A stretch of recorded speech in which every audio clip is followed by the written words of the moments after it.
Hello and welcome to Generation 16, the series that showcases the games of Sega's Mega Drive. I'm your host, Greg Seward. In this episode, we say goodbye to the 80s with the final game of 1989. We'll also take a look at one of the rarest and most popular video games of all time. Let's get started.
The final game of 1989 brings the third outside publisher into the Mega Drive fold.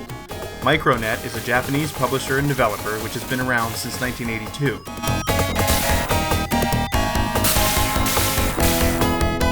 Curse marks its first foray into creating games for home consoles rather than computers, which would be Micronet's main focus for the following decade.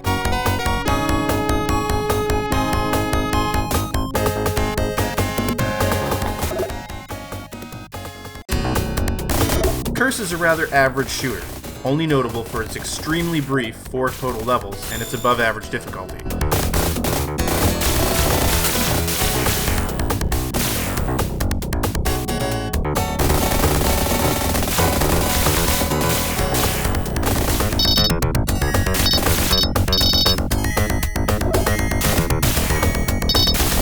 The story involves 2 planets, Sorcerian and Seneca, which live in total peace with one another until, for reasons unknown, Sorceria goes dark. All communication is cut off, and for hundreds of years there's no activity, the planet becoming nothing but a barren wasteland. Then, out of nowhere, the Sorcerian military attacks Seneca, utterly conquering the planet using some sort of new technology. A small band of Senecan resistance managed to find an abandoned Sorcerian ship called the Baldanders and begin a one-ship assault on the marauding force.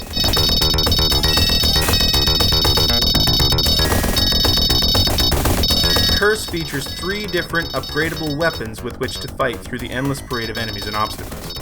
It also features R-type-like options which can be positioned above, below, ahead or behind the Baldanders, firing in any of those directions and acting as an extra shield from incoming fire.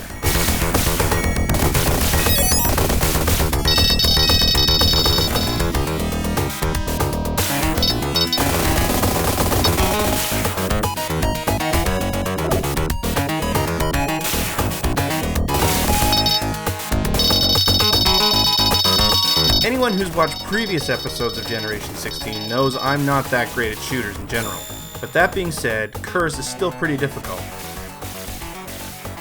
The sheer number of enemies and projectiles on screen by the 4th level is almost overwhelming.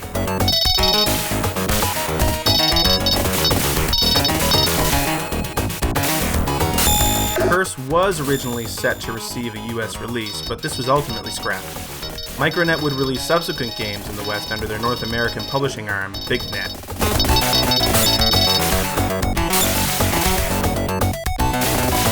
They would remain an active video game publisher right up until the death of the Dreamcast, at which point the company shifted focus to 3D software and multimedia development.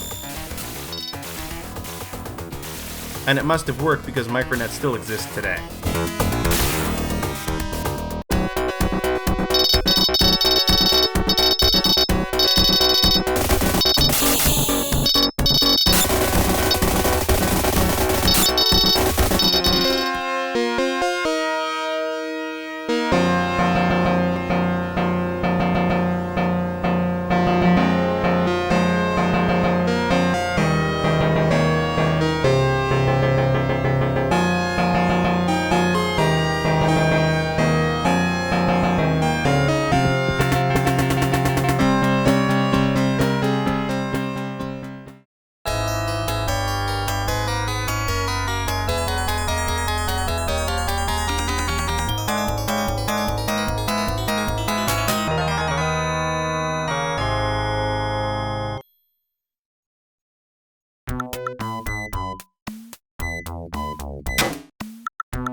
this was a difficult one to place.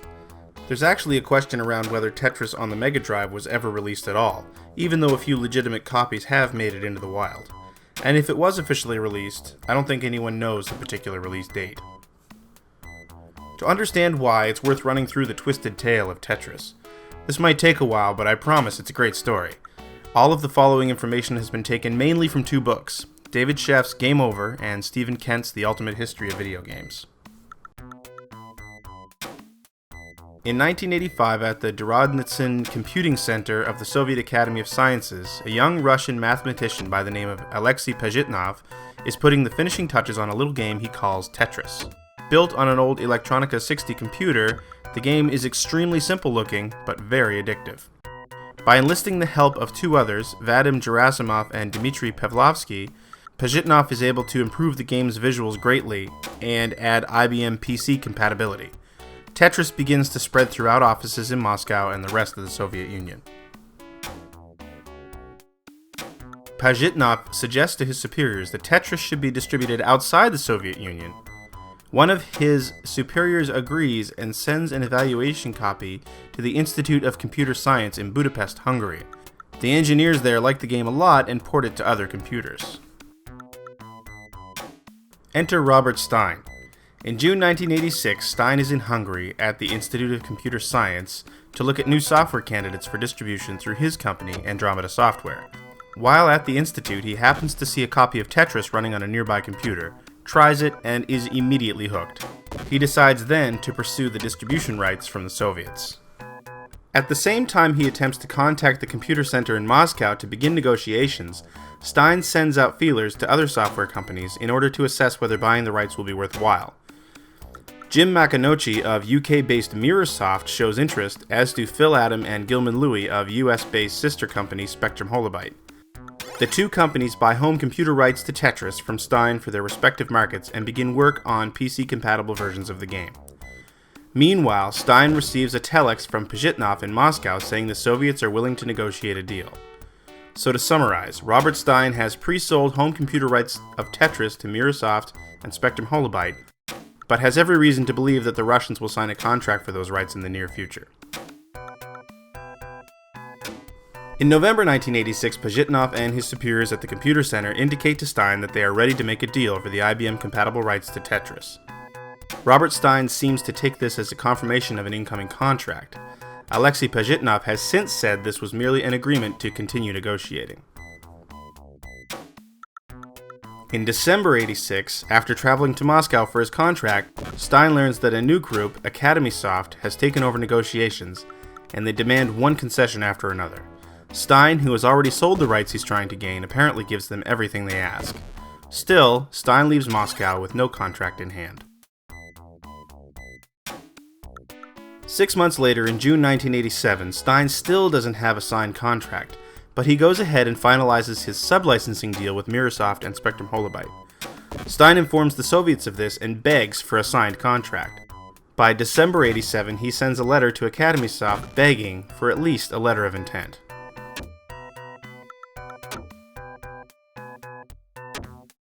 January 1988 is when things really start to go crazy.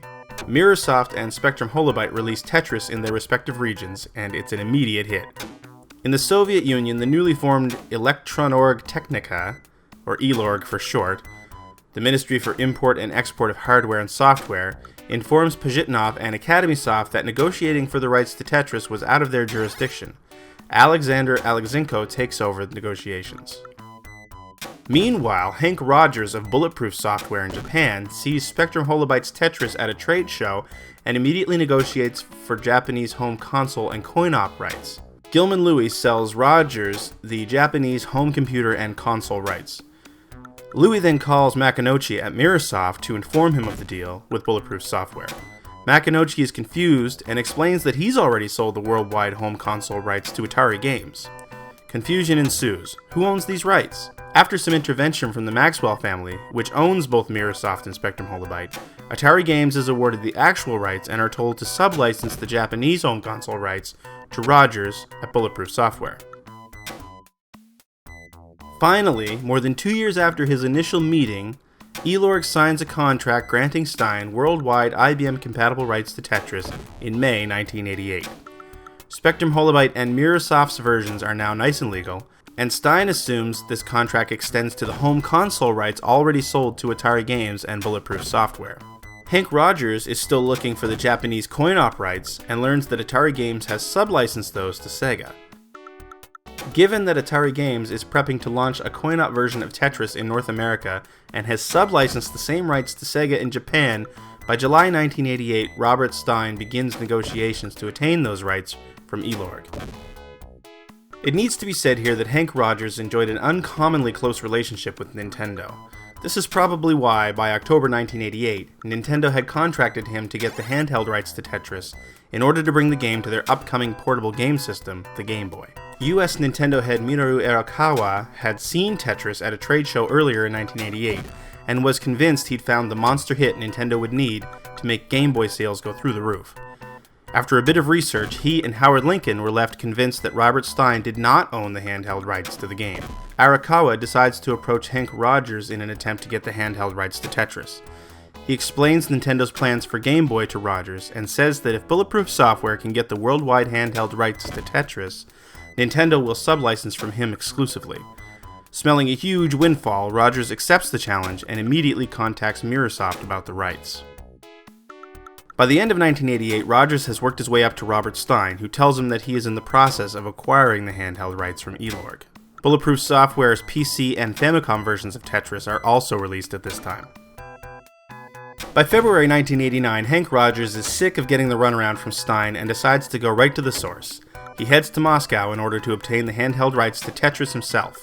Elorg's Evgeny Belikov is now heading up negotiations. At the exact same time, Robert Stein also flies to Moscow to meet with Elorg. His back is against the wall. Sega and Atari have been selling coin-op versions of Tetris for a while now, and he still doesn't have a contract for the coin-op rights.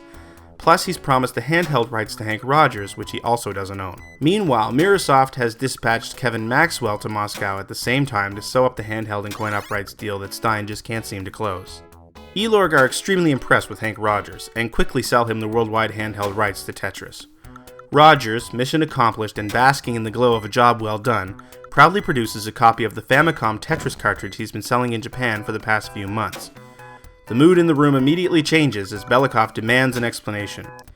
Rogers explains that he sub-licensed the console rights to Tetris from Atari Games, and that Sega is selling a coin-op version in Japan. Belikov insists that those rights were never sold to Sega, Atari, Spectrum Holobyte, Microsoft, or Stein's Andromeda Software. In order to appease Belikov and retain the handheld rights he'd just won, Rogers offers then and there to pay Elorg directly for every copy of Tetris he's sold thus far, and immediately cuts a check.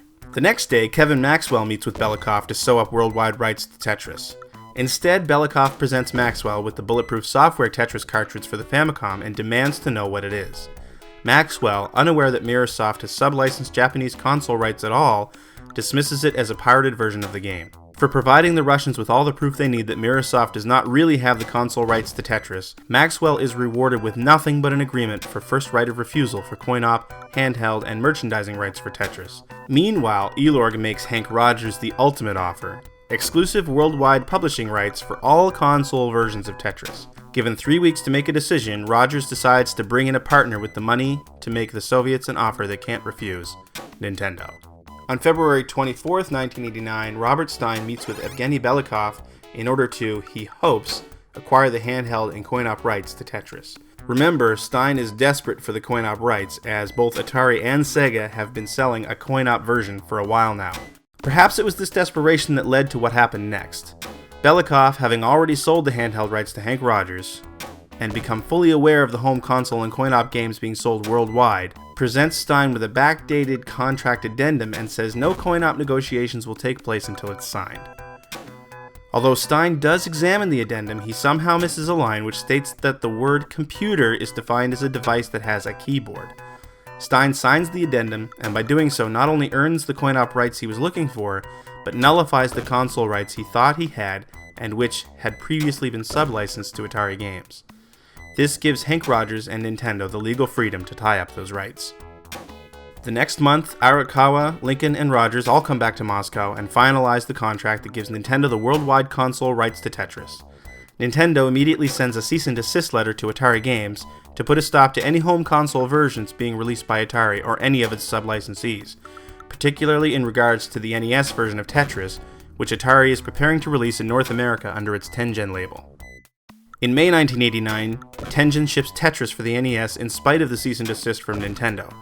According to Atari, it's one of their fastest sellers.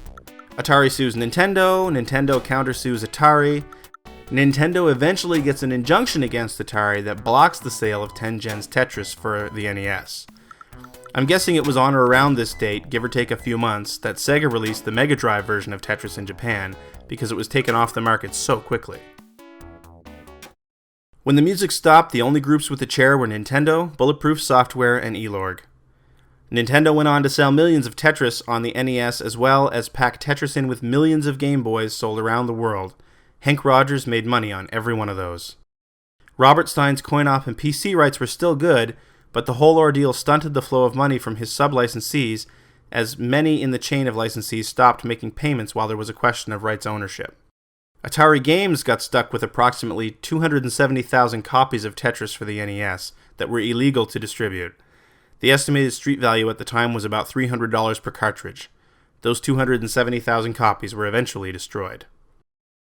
Sega's coin-op game remained extremely popular, but it's estimated that only about 10 copies of Tetris on the Mega Drive made it into the wild before it was withdrawn from retail.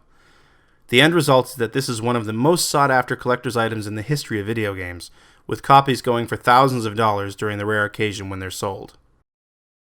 And what about Alexei Pajitnov, the creator of Tetris, this game that earned millions of dollars in distribution fees and royalties for the Soviet government?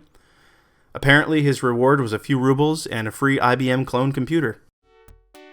But in Pajitnov's case, the story has a happy ending. In 1996, all Tetris rights held by Elorg reverted back to Pajitnov, who had already emigrated to the United States. Longtime friend Hank Rogers then helped Pajitnov found the Tetris Company, LLC. From that point on, all versions of Tetris created have been licensed directly from Pajitnov himself. In 2006, the Mega Drive's Tetris got a legitimate retail release 17 years after the fact in the form of an unlockable game on the Sega 3D Ages Collection Volume 28, Tetris Collection, for the PlayStation 2. So, all that said, how's the actual game? Well, Tetris on the Mega Drive bears more than a passing resemblance to Tengen's unsellable NES version. What you have here is a pretty basic version of Tetris with very few bells and whistles, but with the most important feature intact: multiplayer. Like the Tengen game, Mega Drive Tetris features a two-player cooperative and competitive mode. In co-op, two players control their own specific set of bricks and work together to create lines in a slightly larger than normal well.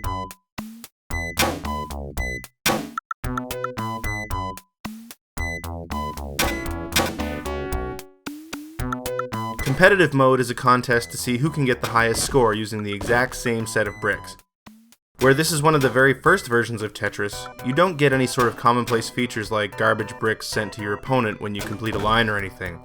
This is quite simply Tetris, but made so two people can play at the same time.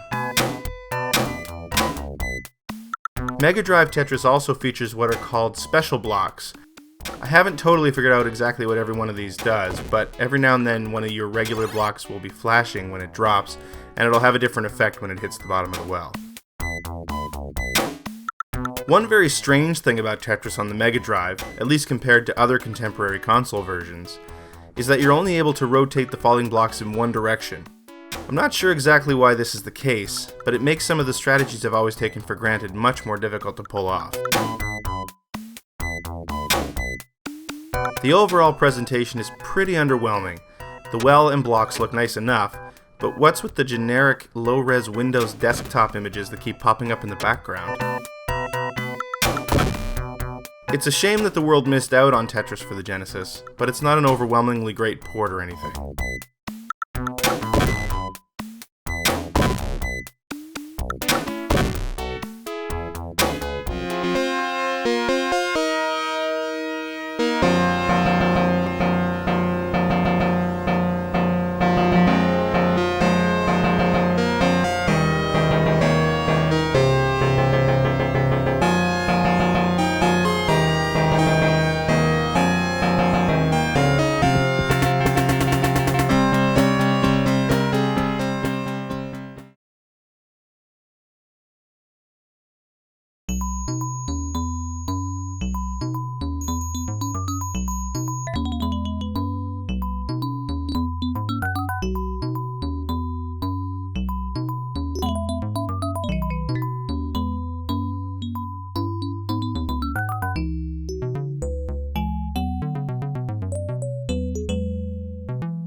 1990 begins for the Mega Drive at the end of January with the release of Shove It, the warehouse game.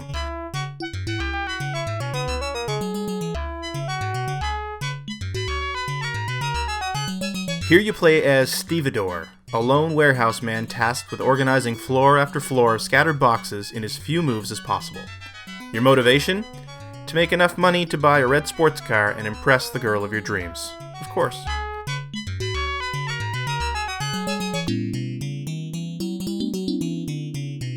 Control is simplicity itself.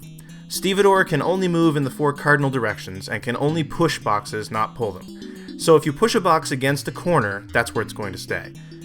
The only other command options are to restart a level, give up, or rewind your progress by 1 step.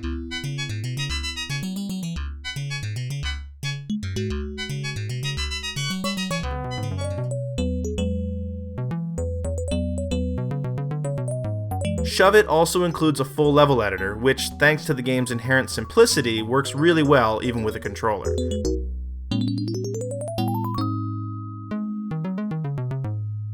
I don't believe you're able to save your creations, but I'm sure masters of the game could still wring a bit of fun out of this feature.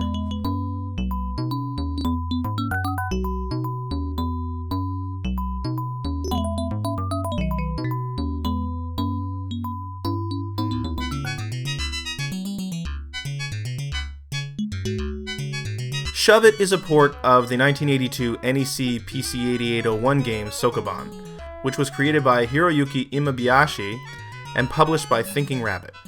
The game had already seen multiple ports across multiple platforms by the time it hit the Mega Drive, including a version called Boxel, which hit Nintendo's Game Boy in 1989.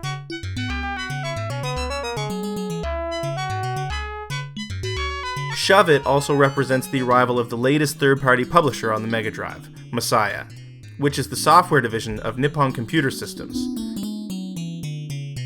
They would go on to publish the Langrisser games, which is probably what they're best known for.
Sorcerian is the 5th game in Nihon Falcom's long-running Dragon Slayer series of RPGs, and the first installment to hit the Mega Drive. Sorcerian kicks off a fairly regular relationship between Falcom and Sega on their 16-bit platform.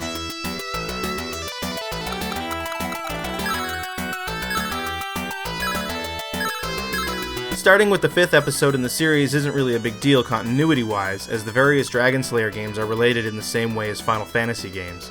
Standalone stories that happen to share a title and a pool of developers.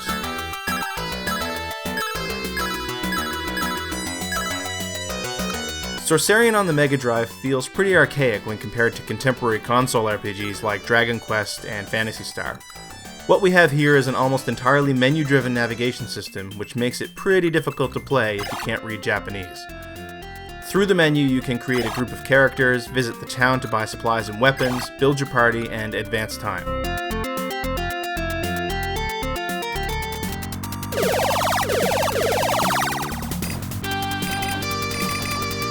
The meat of the game, though, is in the various dungeons.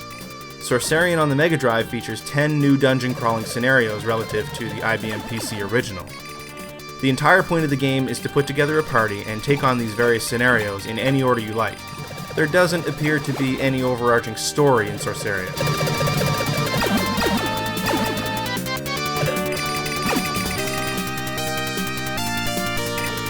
The action gameplay is extremely dated.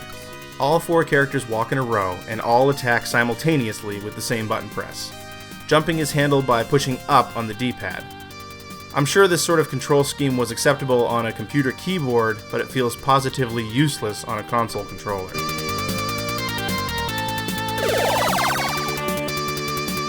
Honestly, Sorcerian just feels like another clunky Mega Drive port of a computer game.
Like Super Baseball and Super Masters before it, Sega's Super Real Basketball makes its way across the pond complete with a sports celebrity on the cover. Joining Arnold Palmer and Tommy Lasorda as Genesis representatives was one Pat Riley, then a 6-time NBA champion, once as an LA Lakers player in 1972, once as an assistant coach for the Lakers in 1980, then 4 times as their head coach in 82, 85, 87, and 88. In fact, during Riley's run as the Lakers head coach, his team only failed to make the NBA Finals twice.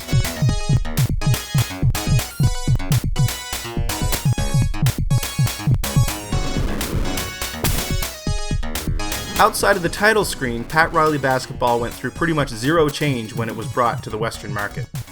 As the game doesn't feature an NBA or Players Association license, options are restricted to fictional players and generic teams based on American cities: Los Angeles, Detroit, Dallas, Denver, Boston, Seattle, Houston, and New York.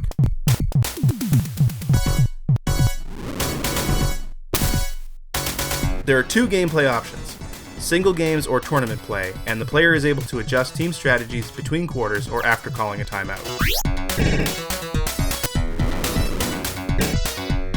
Playing old sports games is usually pretty painful, and while Pat Riley Basketball doesn't really hold up all that well against more modern basketball games, I will say that this is probably my favorite Mega Drive sports game so far. The on-court action is pretty basic, no real controls other than shooting and passing, and taking the ball away from your opponent seems like random chance. But the arcade-style close-ups during the various dunks, layups, free throws, and tip-off look really good and make the game feel so much more dynamic than, say, World Cup soccer or Tommy Lasorda baseball.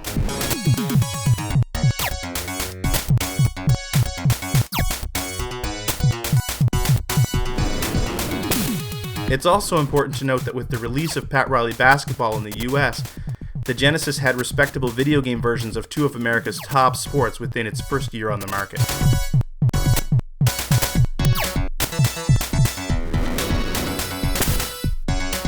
One of the oddities of sports video games is the idea of the cover curse. This is most prominent when talking about Madden Football's shift to showing players on its covers, though you can find examples of it across other sports game franchises as well. I bring this up because there was a bit of this sort of thing happening with Sega sports games as well, and it seems like Pat Riley may have been the first example. Although the decade leading up to the release of his new game saw Riley enjoy huge success as a coach, 1990 was also the year he stepped down as the coach of the LA Lakers amid rumors of anger issues and player mistreatment. He then took a year off from coaching before taking over the New York Knicks in 1991.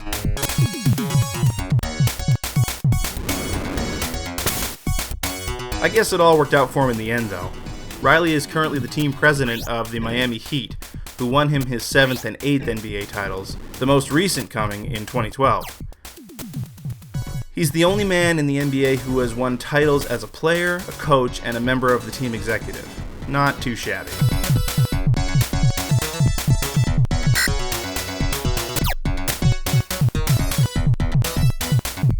And that'll do it for this extra long episode of Generation 16. Thanks for watching. Join me next time as we take a look back at the remaining 5 games released in March 1990. See you then!